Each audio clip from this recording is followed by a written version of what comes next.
Is this what hope feels like?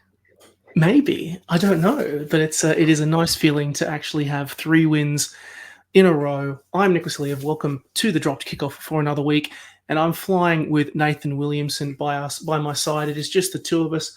Nathan, this is a strange feeling, isn't it? Oh, it's a wonderful feeling, isn't it? More wins in the last, as recording, 8 or 9 days than we've had in 19 months. Like, it's a great feeling. It's like It's true. It's something I just haven't felt in a while. It's awesome. It is. We are going to do a short and sweet podcast this week because Nathan and I, we're just talking about it before we started recording. You and I have currently been in back-to-back days of covering both the Wallabies and the Wallaroos with wildly variable experiences. We'll just say quickly, but it's been a long one. But we will dive into the results from the weekend, of course, some of the other international rugby, and maybe a little bit of sevens as well. But for our left field question to kick us off, we actually have a graphic, which is slightly awkward in the audio setting. But if you're on YouTube, you'll be able to see that we have a graphic right now. And Nathan, you are throwing out the left field question this week. What is it? We have to describe it as best we can because we haven't got the audio graphic. So basically, this idea has come from, I'm a football fan as well, and I love the idea of the home and away legs. You play the first leg at home, then you go to the other person's stadium and play the second one. But I put a rugby twist on it. My pitch is, you get the top 16 sides. Their men's side plays first and the women's side plays second. And the overall question is, if that was to happen, and as you can see on the screen, the brackets have been sort of done 1 to 16. So England's my top seed. New Zealand's my second seed. I think the Australians are the fifth seed. With teams like Italy, Ireland, Wales, Fiji, Scotland, Canada, all teams with sort of solid programs in between. Canada, particularly a strong women's side. Don't have the men's side to back it up. Likewise, South Africa and Ireland, high seeds with no women's side. So the question overall is, if this was going to play out, it's a knockout where, it's essentially your men's side plays the result first, women's side plays second. The total score out of that, winner advances. Who do we think goes through and wins? Nick, throw it out to you. I've got an idea, but who do you think wins? The whole competition, everything? Everything, yeah. Honestly, I don't want to say the All Blacks or the Black Ferns, All Blacks / Black Ferns, but that's the immediate one that is sticking out to me. So kind of for context, we've got this ladder here, and I think you've got England up against Russia, Italy against Wales, Ireland against Fiji, Australia would play USA, New Zealand, Spain, Scotland, Canada, France, Samoa, and South Africa, Japan. Seeing how it would play out here in this particular setting, but in any particular setting, in terms of the sides that are more likely to produce the big, massive wins that would need to progress, I'd say that while England's women's side is probably the strongest, or would be a strong contender to represent England very well, I think New Zealand would be the one that would be most consistent. So you say this, but I mean, let's look at the sort of results in July. I mean, the England men's side, if this was, say, the first leg was that game in Dunedin or Eden Park, I reckon the Red Roses would be pretty happy being like, you know what, we're chasing down a point, we're chasing down 7 points. We can get that. Are we talking like most recent stats, like most recent results? Oh, we're not even talking most recent results. Just sort of if it was happening hypothetically, they can look at it and go, you know what? If our England men can keep it close, we're a chance here. I have Australia as the 5 seed against the USA, as you said. I think, we saw in the Pac-4, USA and Australia is very sort of volatile matchup. USA would be looking to sort of build a lead from that, and then the Aussies come through in the end there. But I'd be back in my third seed was France, and I think they would actually be the winners, given how good France, essentially in this sort of little ladder, would play Samoa first up. They comfortably beat Samoa in both sort of legs. South Africa and Japan. South Africa have the dominant men's side, but probably not the women's side to match it. So it'd be a case of the French just holding the South Africans out in the men's side and then trying to blow them away in the women's. You then set up a semi with New Zealand, and France are great on sort of both regards. Like, we saw how close they pushed them in the World Cup for the women, and then the men just sort of getting done in that pool game. Oh, no, beating in that pool game. So I reckon that would then probably set up a sort of a semi-final. The other semi-final would be likely England, Australia, England, Ireland, depending on how sort of Australia's women's side can sort of get through. And I back the French to get it done against the English. I think the French men have shown they can put a score on England, and then just all they need to do is sort of just hold the line, just sort of play it out. And I'm a big fan of this concept because it would just create exciting games. If you can imagine a French or an English side in that final needing to win by 20 points, they're not going to play boring rugby. They're not going to sign a kick it and go for threes and try and win. They'll throw everything at this, play some attacking rugby. And it's almost a great way just to encourage just people to be like, you know what, let's throw the ball around. We can't sort of rest in our laurels and rely on just scraping a win. So that's my pitch from New Format World Rugby. It's copyright, trademarked, everything. So if you want to pay the money, let me know. You know where I live. Is it copyrighted under Nathan Williamson or DKO? Because you know that we're a democracy here at the DKO offices, the online podcast. We need a cut ear. We're the ones dropping this into the World Rugby field first. I want a cut of the money. I want the cut. Yeah, I want some money. Thank you, man. Thank you. Appreciate that. Well, for context, everyone, we'll actually drop this graphic into our Twitter's feed, and probably we'll see if Gagger can drop it onto their social platforms so you actually have it in front of you. But I like this concept too. It's kind of fun. It's like also is another good excuse for men's and women's rugby programs to also be intertwined with one another and be a little bit more involved. A lot more. Seems a lot of fun. It puts a lot more weight on like sort of every game that's played, and I had a sort of a bolder idea to include sevens in that as well, but that just got way too complicated. Whoa, no, that's too much, man. It's too much. And from an Australian perspective, I'd love it because just send Matty Levi out, send and just build and lead. But it got too hard. This is already, you've probably listened to this being like, what the hell is this idiot rambling on about? Not just throwing sevens in this as well. But hey, this is my pitch for new format, and I like it, so that's all that matters. I think we've done well trying to just use a graphic to describe stuff in an audio setting. Well done, man. However, let us move on to the second part of the podcast, the main part, where we talk things about the Wallabies and the results from the weekend. And I think the Wallabies are the best place to start, wrapping up the series against Wales in Melbourne, 21,000 in attendance, winning 36-28. God, I had a moment there.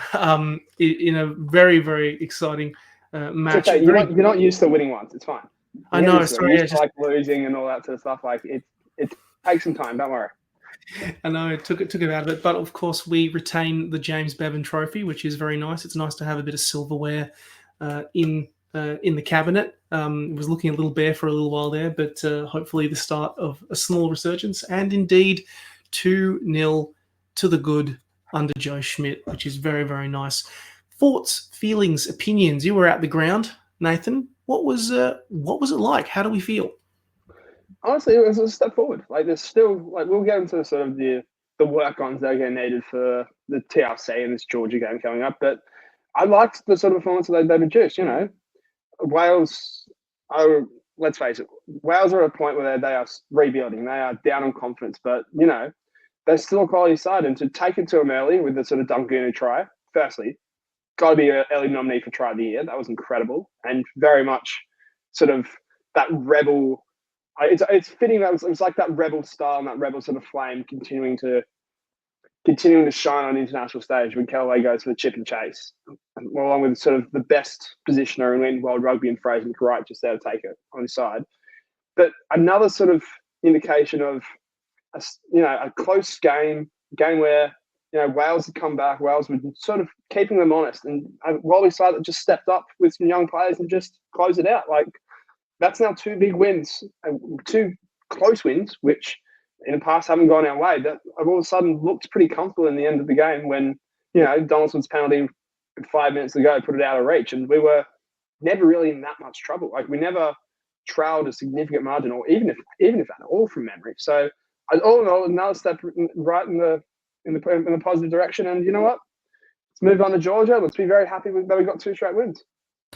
I know I've seen a lot of people who are kind of going like, oh, we get smoked against the Box, or we get demolished by this won't fly against the All Blacks. And honest to God, like if you cannot appreciate that this is a team that's literally building from square one back up, and you can't appreciate a win when it's in front of you, I can't help you. I'm sorry. There is a lot.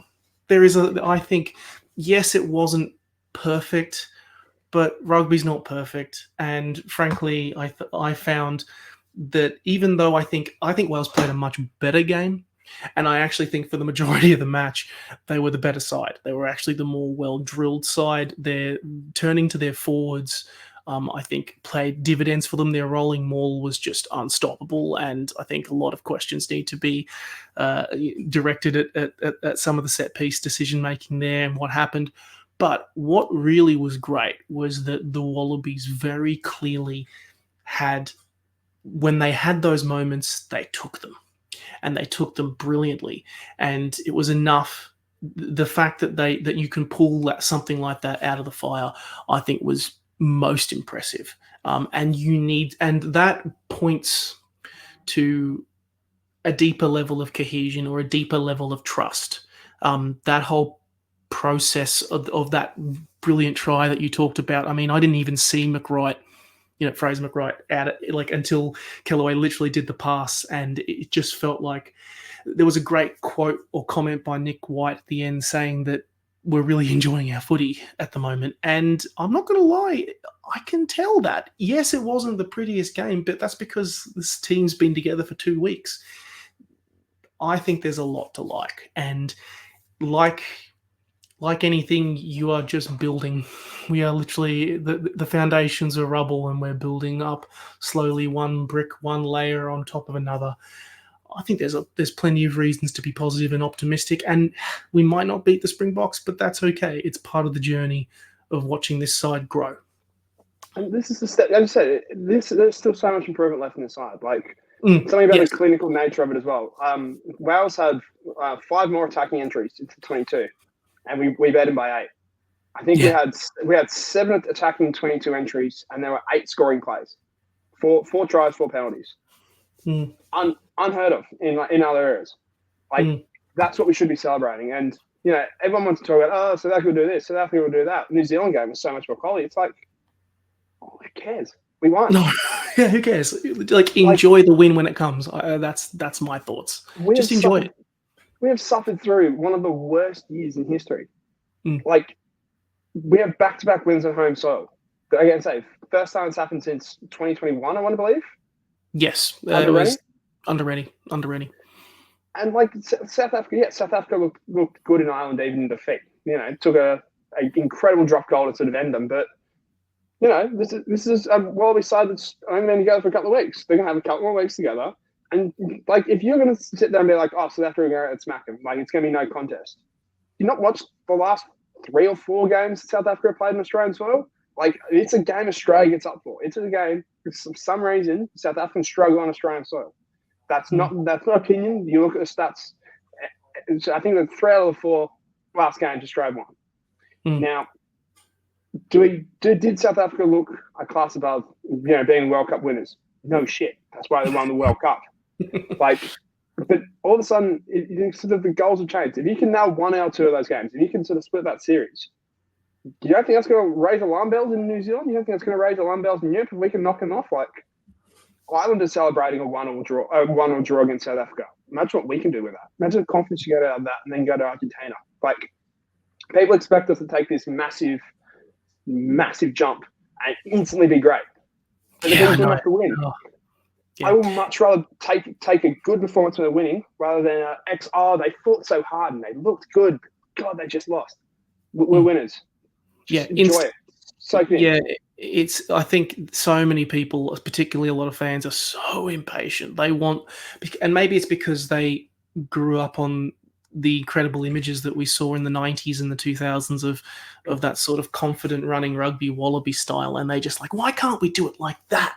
And it's because the world has changed, and it is important to recognize that, and it's a different kind of enjoyment I'm now getting out of the Wallabies than it was previously. Similarly to actually the Wallaroos, it's kind of a bit more stripped back, and recognizing a good way to describe it is I remember the thing that made me, for example, really start to come around to the Matildas was just recognizing and seeing the journey that they were on. I think the documentary that they did just before the World Cup played a massive part in that, and you kind of saw that it was more than just a team. There was a cultural element to it.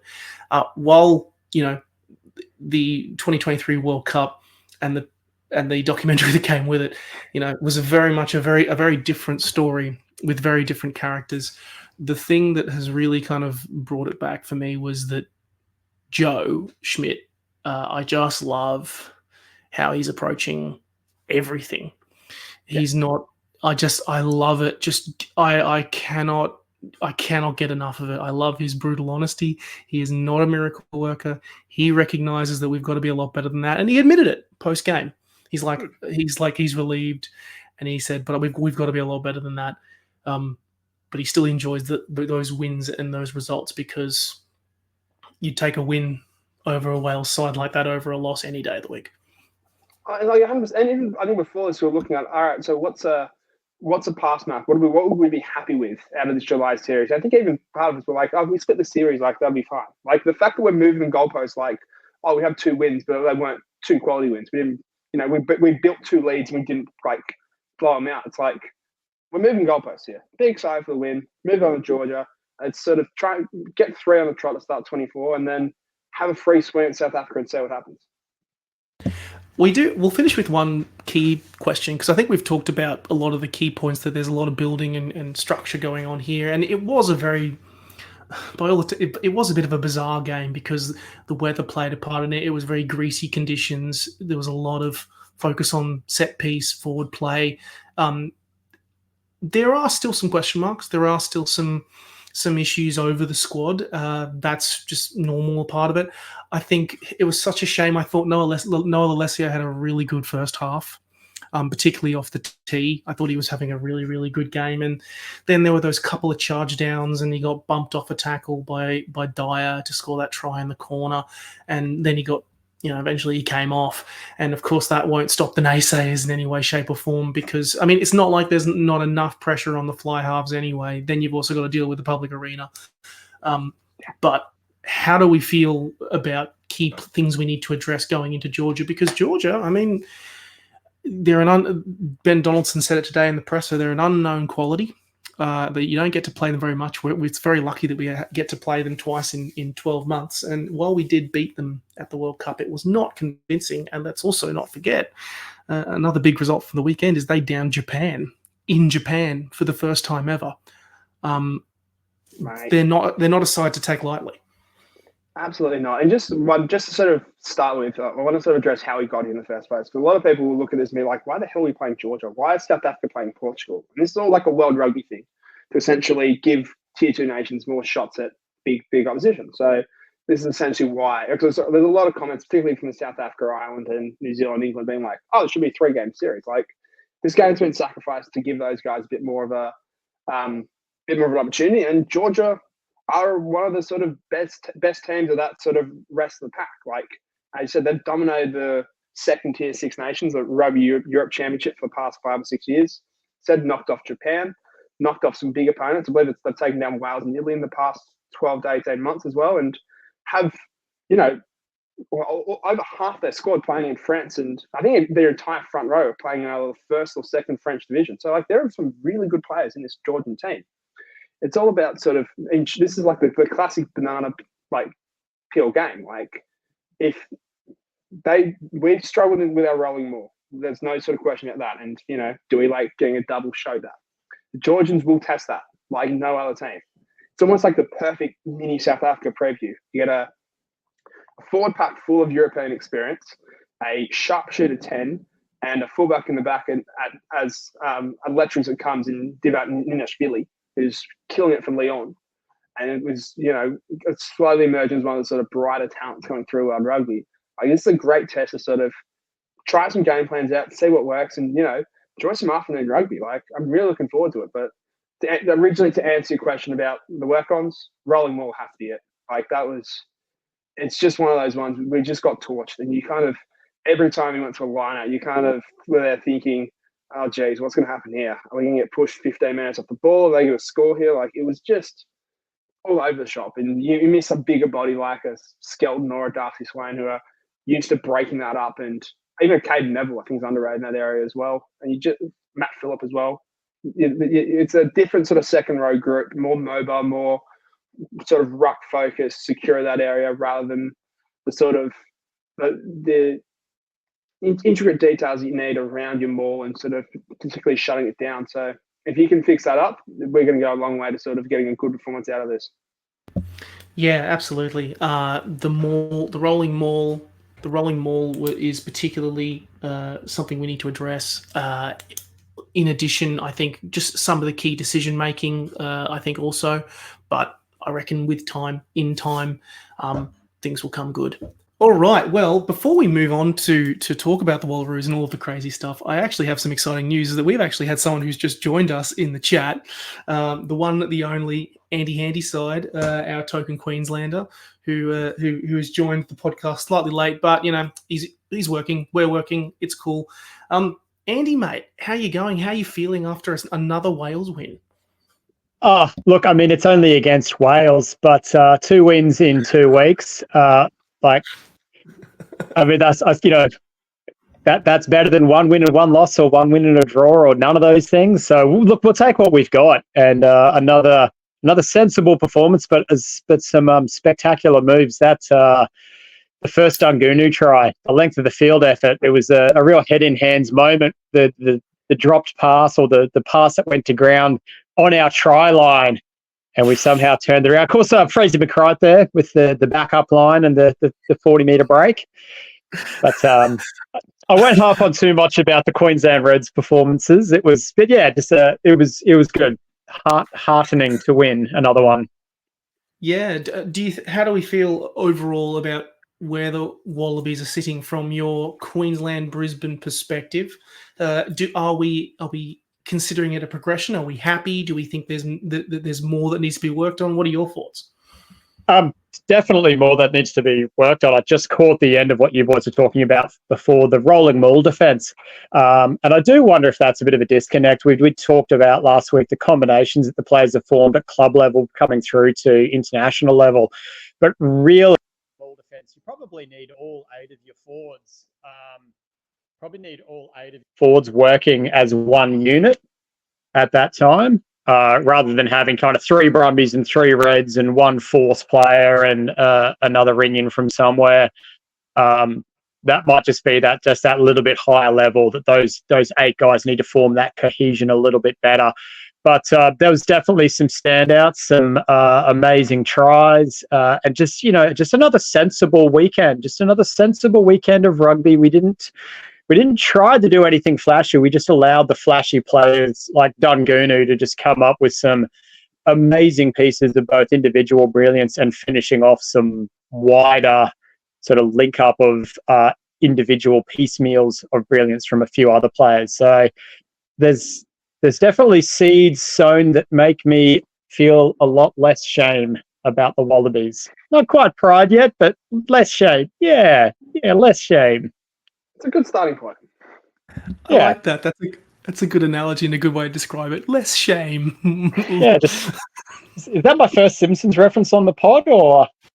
Look, we need more Simpsons references. As someone who is a massive fan of Steve Lenthal, and Gagger always never said no to a good Simpsons reference. We need more Simpsons memes and references on the pod. So amen to that. With his Corey hotline obsession, I love it. Unfortunately, while we can celebrate a Wallabies win, it was not the case on the Sunday when we had our second clash at Ballymore, when the Wallaroos went down to the Black Ferns 62 to a goose egg in front of 5,500 fans. I mean, I wasn't expecting a win. Because I think it's very clear that the Black Ferns have a very good program, and when it comes to their strength and conditioning and sheer physicality, they just are a cut above where the Wallaroos are at right now. I wasn't expecting a win, but I was not expecting a loss that bad, Nathan. And I'm shocked at how bad it was. Yeah, it's one of those ones like. New Zealand are great. They are, the world champs for a reason. They are, professional program going up against the same professional program. But ultimately, you've got to call it how it is. They, from the opening minute, the Wallaroos looked a shell of what the side that sort of came out and dusted Fiji. Passes were well and truly missing their mark. There were uncharacteristic sort of errors. It never looked confident. They never looked like they played with any confidence or, as Joe Yap said after the game, fired a shot, threw a punch. They were always chasing the game, and there's got to be some sort of serious soul searching after this, because you could look at the whole, oh, well, New Zealand are professional, that ankle, and I've seen a lot of people being like, oh yeah, well, this is what happens when Super W is the length that it is, and blah blah blah. 2022, we pushed them the entire way in 3 games. We led at half time in New Zealand. The Adelaide one, I believe we lost by 8 or 10 points. And the World Cup, we were up 17-0 after 20 minutes. Like, there were signs right there of the gap closing, and ever since then, it's just pushed straight back out. So I don't know if it's mental. I don't know if there's just something about it, but just all of a sudden, it's just changed in the head. We've got going up 17-0 and not being able to close it out. It's just created scars, but something needs to change. I don't know exactly what it is. I think you are right. There is a mental element to it, because we don't play that bad against even England. No. And England made a grand final. They're a 2-time World Cup winner in their own right. They're a Six Nations champion. We haven't produced a performance that as bad against that, or at least a bit more competitive. I think you're right. It's a combination of whether it's a mental factor of how we feel towards the Black Ferns at present, or plus the fact that I actually thought their set piece, Wallaroos set piece, was actually pretty competitive. The scrums measured up. The lineouts measured up. We stole a couple. We won a couple of scrum penalties. And in that set piece, in that particular rugby element of the game, we were pretty good. Like, we were competitive. But physicality, speed, strength, everything went wrong. And unfortunately, in the case of rugby, that's the majority of general play. And it's a shame. Yeah, that's the majority. We were all right at the restarts. It was just everything else that we were all right at the restarts, at the scrums, and at the lineouts. I also think that try getting disallowed, that Eva Kapani try getting disallowed, and followed by the Vahaluhu try right on half time, really killed him. Really killed him. And it's a shame, because 5,500 fans turned out to Ballymore. Looked a picture. It was beautiful. Near full capacity of the venue. And I was hoping for a bit more of a contest, Andy.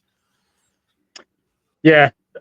Look, everything you said there, Sven, I do enjoy that. I don't enjoy it. I think it's a good thing you've raised, that you touched on the sort of psychological factor. There just seems to be this, and we see it in our men's rugby teams, and we see it in our Super Rugby teams, this aura that we go in with, this like, oh, we're just here to be, maybe we can be competitive. Like, was it 2 or 3 or 4 years ago when they came out in, the Wallabies came out in Perth and ran like 47 points in, and then just absolutely didn't turn up like the next game in New Zealand. We're like, oh, Eden Park, there's a hooter there. It's like, it's the same 100 meters. It's grass. They were using the Adidas footballs then, not the Gilberts, but it doesn't make that much of a difference, and it shouldn't make that much of a difference to these professional rugby players. And I do wonder if there's definitely some psychological damage in the wider professional rugby community and top-level rugby community in Australia, especially against New Zealand, and which is all well and good to identify, but then it's like, well, how do we undo this? And I don't work as a sports psychologist, so look, on the weekend, like you talked about, set piece, fair, competitive, of a level that you would hope your test playing nation would show up with, in the sense that, okay, it was our scrum, and like, we weren't dominant in the scrum, but we got the ball back without conceding. I think they might have conceded a couple of penalties from memory. But they're just that general play. They just got wiped off the park. And I don't think New Zealand showed their full potential either. It was just that we'll just get it out we'll just run a crash ball, and we will just make 15 meters off that and recycle. And already the Wallaroos defense was shattered and not having time to reset, and they were able to just build momentum through that and get quickly down the field. It was a tough watch, to be honest. Yeah, it was, and it's good that they do have a little bit of time off to rest, to chill out and relax a little bit. Now, um, I think Nathan has a kind of final point for the Wallaroos. They've got August off. September they're going off to play Ireland. I think also Joe Yap let slip in the post match that there's probably a Wales match on the cards as well. Don't know if that's a friendly or part of the WXV2 because we are playing, because I know Wales are in WXV2 as well. But if you are Joe Yap's coaching team, the players, what do you do from here? It's just the rebuild confidence mission. That's it. Like, you have a prime opportunity to play a lot of teams, if not every team, that's going to be below you on the rankings right now. And this is where we've struggled in the past. We being every Australian side, where the pressure has been on, the expectations to be on, and not living up to it. You know, this is a fifth-ranked side that at the highest-ranked side they're going to be facing is, I believe, it's going to be probably sixth or eighth. I'm not sure. I've got to confirm. I think Scotland made WXV1. Is that correct? No, it was Ireland who made it. So we're playing. Yeah, Ireland, who we're playing in the friendly, but I think might either be Italy or Scotland, Italy or Wales, who are higher up, who are just below us. Scotland are just below us. So that's the highest team we'll face. We'll face, Wales and Italy on this road, who are, 8th and 9th, allegedly the Wales game, allegedly. Probably, yes, it is the Wales game.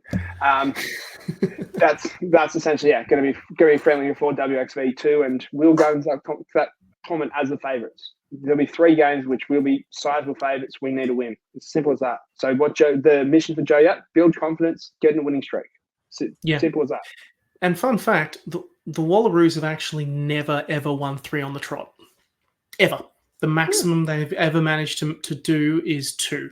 And they've done that 8 times. So that really highlights, first of all, how much they've been playing coming up against the likes of Canada, the US, all the teams are ranked higher above them, and how little they've played in the teams below them. And I think that is something, hopefully, that if they can get on a roll, there is actually a little bit of history for them still to win come the end of the year. So plenty of opportunities left in time. Do either of you guys have any experience in coaching? Because I feel like we go in like the expectation for Joe Yap and the Wallaroos is, to win all of these games because we're playing lower ranked teams. But that can be folly in the sense that you have a bad day, another team shows up and just puts together a good match. Like, rugby's it's a confrontational collision sport. You can have days where another team just shows up and beats you. Like, we don't want to fall into the trap where like this is the only outcome that we will accept is 3 wins or to win all of our matches. There's definitely there's a balance to strike there. I'm a couch coach, and it's clear to see. But yes, there is a balance. I'm a couch sports psych. Thank you very much. I do my coaching on TV, and they hear every word of it. Obviously, you need to see improvement through rotation, you need to see improvement through combinations, and potentially blooding younger players. But I think there's 5 games remaining against teams that are ranked lower than us. You've got to try and win at least 3-4 of those games. I don't get any team beat anyone on any day, but you got to start setting expectations before next year's World Cup. I will say, I think just because you're going in as favourites doesn't mean that you should feel, just assume it's going to come to you on a plate. I think that WXV2 represents a massive opportunity for the Wallaroos to do something that they've actually never done before. And that, I hope, would be enough to warrant them pulling together a strong performance. So before we dive into the other matches that are happening this weekend, we have a special shout out, and it's a key reason why Andy is on the pod tonight. Andy, something very, very important in Brisbane Premier Grade Rugby. Yeah, thanks for the opportunity to share the word about this. I actually spent my Saturday afternoon down at the Nest, the home of the Norths Eagles, who are my local rugby club. But we had a day down there. It was Fill the Hill for Jordan, one of the players from Norths Rugby Union. Jordan Luke has suffered a brachial plexus injury. So the nerves that come out of the neck and run down into the arm kind of all form up into a plexus and then travel through the shoulder. And he's had an injury there similar to what Rob Horn suffered many years ago, career-ending injury for him. And if you go over to the North's Rugby Club, just North's Rugby Club, it's a sort of maroon-looking eagle head in profile. You'll find there's a GoFundMe link on there. We had it's going very well, the GoFundMe, but every little bit helps. So we thought we'd spread the word far and wide. It was a great day Saturday. They did fill the hill. The Prems boys couldn't get the chocolates over West, but I think West's had 9 Super Rugby players turn out for them. So it was a tough day, but it was a great afternoon, a great showing of community spirit. And all of the auctions that went that night raised a bunch more money, and a lot of the takings from the bar and the canteen went to Jordan as well. But if you've got a few bucks floating around, or I don't know, a few thousand, whatever you've got floating around, if you can contribute to Jordan's GoFundMe, that would be that'd be fantastic. This is going to be a lifelong injury for him, unfortunately, and anything the rugby community can do to help would be great. We'll include a link in the description to the GoFundMe and to North's page. But yeah, I hope that we can get the big man back on his feet, metaphorically and literally, and hopefully good on North's club for getting behind it and showing a huge amount of support, as well as the Queensland rugby community. And hopefully, if anyone is listening to this, go give the man some support. He's played for Brisbane City. I think he played a couple of games for the Force as well. I think, I saw Rugby Reg was sharing it around. I'll confirm that right now. Hang on, let's do it. If you want to head to rugby.com.au, there's a great article talking about sort of his battle and speaking with Dan Ritchie, the Premier Grade coach, just about what type of guy he is, and how important it is just to sort of rally around one of our own during this time. And to see the GoFundMe already close to the $40,000 target is just great to see. It's just awesome. We've all sort of played rugby for the love of it. We've all sort of done this because of just our connection to the sport, and to see something like this happening, it's just so disheartening. So yeah, I'll echo what Nick and Andy have said. If you just any sort of amount counts, and you can just sort of get behind it, even if it's just sharing the post, bringing awareness to it, like that's. Yeah. It's times like this where the rugby community sort of shows why it's so special and rallies around each other. Absolutely. We'll include a little snippet as well. Actually, we'll drop it on Twitter. So if you just hear this little bit of snippet, we'll share it around and make sure you throw your support behind that GoFundMe. To finish off the podcast for the evening, we're going to talk about the other internationals, the other key results for the weekend, and then cast our head forward to this coming weekend. First off, kicking off outside of that, we had Italy pulling off a win over Tonga, 36-14 in Nuku'alofa, which was a very good result for Italy, and we'll see them actually go above the world rankings, go above Australia in the world rankings, which is insane, incredible, and that they're up there right now. But they've been playing pretty well. Had an encouraging Six Nations, and they've been looking good for a while, Italy. So it's good to see them delivering on that. Scotland played against the United States in Washington, D.C. in front of nearly 20,000 people, which is insane. But unfortunately, it did not go the way of the Stars and Stripes, losing 7-42. Canada knocked off Romania 35-22. Samoa incredibly had a good game, beat Spain in Apia 34-30. And then, of course, to the other big results from the big three, of course, New Zealand beating England at Eden Park in a great close match, 24-17, and I think all thanks to Beauden Barrett. That man is a freak, and I may, everyone may say that, New Zealand's got many people coming down the ranks. I'm sorry, you're going to miss him when he retires. That dude is insane. Of course, Australia knocking off Wales 36-28. The big other big result, which is Georgia beating Japan 25-23 in Japan, which is their first victory against the Japanese since 2014. Eddie Jones still without a win in his second match in charge of the main side. Portugal beat Namibia 37-22, which was over in Namibia. And then, of course, South Africa going down by a point to Ireland in Durban, which was very, very exciting. And then also, interestingly, Argentina getting revenge against France, who seem to be having the tour from hell at the moment. They also played a game against Uruguay, and while they won it, they were far from convincing. And there's a whole other bunch of stuff that we are not going to get into because it is incredibly inappropriate, involving a whole bunch of SA allegations. And then that I want to ask, gentlemen, from the other games of the weekend. Andy, I'll throw to you first. What other match really stood out to you? New Zealand All Blacks. Like, I know it's you're probably like, oh, come on, Grown, that's so easy to say, but it was just watching that and then watching Australia going, yeah, we've won 2 in a row, but my gosh, we have a long way to go. It's a whole other level. It's like you think Test Rugby is a step up from Super Rugby, and it's almost like the same step up again to that match in Auckland. It was just the incredible sort of physicality, just how hard they were going at each other. And yeah, Beauden Barrett, he's a freak. But we keep saying that you'll miss him when he's gone, But they just seem to have a production line of players over there that just come over here and just. I noticed your tagline today, Nick, is this what hope feels like? And I'm like, come on, don't do this to me. We've all been through this before.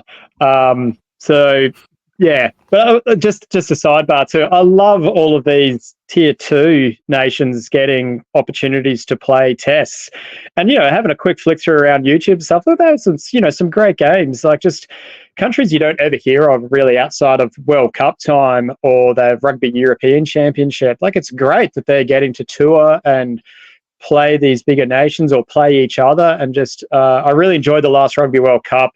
A lot of those lower ranked teams playing each other. They're just good games, and this is only going to make those games better. So I'm for it. Yeah, it is so good seeing them play, and honestly, it's more rugby for us, so I am not complaining in any way, shape, or form. Nathan, are you in agreement? Was New Zealand, England the game to watch? As someone who loves seeing cocky sort of teams go down, I enjoyed Ireland beating South Africa. Like, South Africa had their time to enjoy the moment and, be as petty as they want. Rassie going at journos on Twitter, turning zombies into their own little chant for their coach, blah, blah, blah, all that stuff. But at some stage, you've got to sort of have a reality check. And look, there's probably going to be a reality check. They'll find a way to sort of the manner of how this game sort of happened was, South Africa were in the entire way, led, and then just a perfect drop goal to seal it in the last sort of minutes.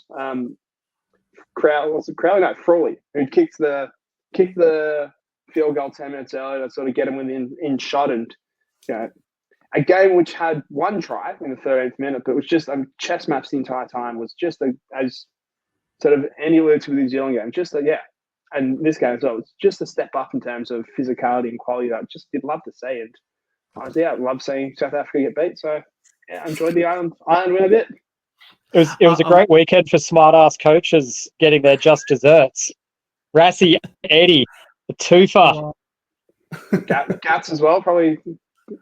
He's a distant third, but he's definitely third.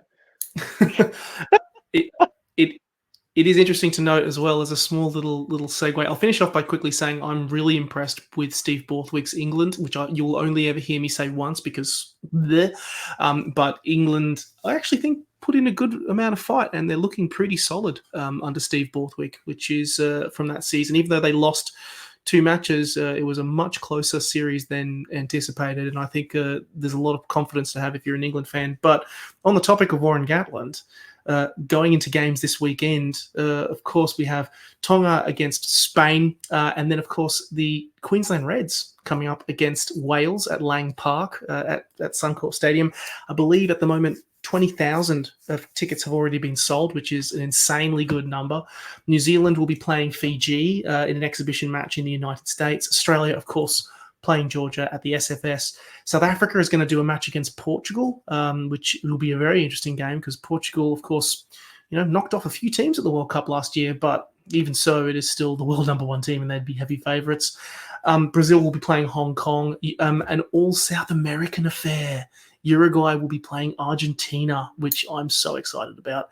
And then lastly, Chile playing Scotland. I think there's a couple of other games as well. I think Japan as well will be playing Italy. Can which will be probably in a couple of weeks' time. So, quick question, first of all, for you, Andy. You getting down to that game, to the Reds-Wales game? Yep, that's the plan. Yeah. Our Reds second 15, I suppose. The first 15 are all the way on national duties, as you understand. So, Oh, God. Sorry, one reference tonight to it. Okay, sorry. No, look, should be a good game. That was something that's been impressive with the Reds under Les Kiss, is the ability for players to sort of come in and out of the starting 15 or the match day 23 as they're needed. Guys like Harry McLaughlin-Phillips coming in and playing. He was the one that forced that turnover penalty against the Chiefs at the end there, basically to win the game. And then 3 weeks later, he wasn't in the match day 23. They've got the 15 they'll be able to run out is going to be pretty much a super rugby level starting 15. Wales are a national team though, but they're probably beaten and bruised and have got their heads down. So it could be a good night at Suncorp. We'll check back in on Saturday morning and see how we've gone. I just want to shout out. Sorry, Nathan. I'm just going to say, just on one point, and this might be what you're actually shouting out right now, but you sort of say there's a lot of those guys playing Wallabies, I would. Here's my pitch, and it's a pitch that Rugby Reg made on Twitter as well. If we're shouting out the great man, I would let most of those Reds guys go back and be like, let's just treat this almost as an Australia and just be like, nah, let's stack this Red side with your Tate McDermott's, your Josh Flukes if Lenny Catel's fit, Josh Nassar, these type of Harry Wilson, these type of guys that other haven't had too many minutes in terms of the Wilsons and Nassers and Hodgmans of the world. And then, a chance of Tate McDermott and Tom Lyon starting into international position. Just go stuff it. Let's essentially treat this as, Australia A playing Wales with a few other Queenslanders thrown in there. And then you have enough quality for the Wallabies to take on Georgia. Like, let's just trade this. Let's maximise this opportunity while we've got it. I mean, Queensland pretty much is Australia A at the moment. There's this Queenslanders bloody in every single organisation everywhere. It's can't get rid of them. But I will say this: when Squidge Rugby is saying that he's nervous about this game, I think that says a lot about the developing talent that is coming out of their eyeballs at Ballymore right now. The squad that Les Kiss has got is stacked for days, and especially because they've also got an upcoming game against Tonga as well. They've got a really good bunch of upcoming tour fixtures that they're gonna get so much out of that. It's going to be such a useful tour. Final point, which Nathan I'll throw to you to finish off the pod, is sevens, which we've got the Olympics coming. It is less, I think, 10 days out at time of recording, and the sevens are approaching. Yep, sevens are approaching. We'll have a special pod. We'll get a good friend of mine and a man who's been travelling around with the seven circuit, Finn Morton, who's, if I'm, what's the word you like to use? Rugby Australia's mouthpiece. Propaganda machine. You're the propaganda machine. Yep. Mouthpiece. Yeah, propaganda was the word I saw in the chat. Well, that was the nicest word in the chat you used to describe me. Basically, Finn is World Rugby's version of that with the sevens. So we'll have a further breakdown of sort of the sevens, who to sort of watch for, because from men's side, it's probably one of the more competitive fields in terms of just in the Olympics in general, starting 2 days before the opening ceremony.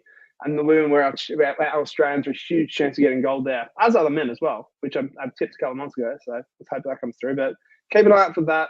Get behind them on Stan. I know it's a pretty shit time zone, but first Australians playing at the Olympics. So get behind them and so keep an eye out for that pod coming in the next sort of week or so.